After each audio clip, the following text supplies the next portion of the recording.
নমস্কাৰ আপোনালোক সকলোকে মই মোৰ অন্য এটি ভিডিঅ'লৈ জনাইছো স্বাগতম।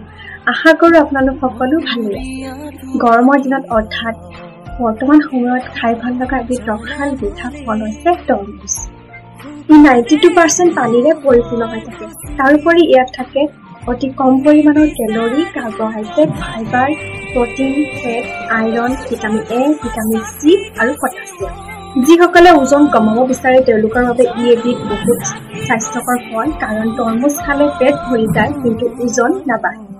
গৰমৰ দিনত ই আমাৰ শৰীৰত পানী আৰু ইলেক্ট্ৰলাইটৰ যোগান ধৰে আৰু শৰীৰটো সতেজ হৈ পৰে। ছালৰ কাৰণেও ই খুবেই ভাল, কাৰণ ইয়াত থাকে ভিটামিন এ আৰু ভিটামিন চি। ডায়েবেটিছ ৰোগীয়েও ইয়াক খাব পাৰে। হাৰ্টৰ কাৰণেও ই ভাল, মজবুত কৰি ৰাখে দাঁত, ব্লাড প্ৰেছাৰ নিয়ন্ত্ৰণ কৰি ৰাখে। ই দৃষ্টিশক্তিও বঢ়ায়।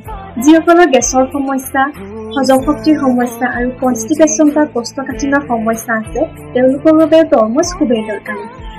মোৰ আজিৰ ভিডিঅ'টো ইমানতে সামৰিছো। যদি ভাল লাগিলে আপোনালোকৰ তেনেহ'লে লাইক, কমেণ্ট আৰু শ্বেয়াৰ কৰি দিবলৈ নাপাহৰিব।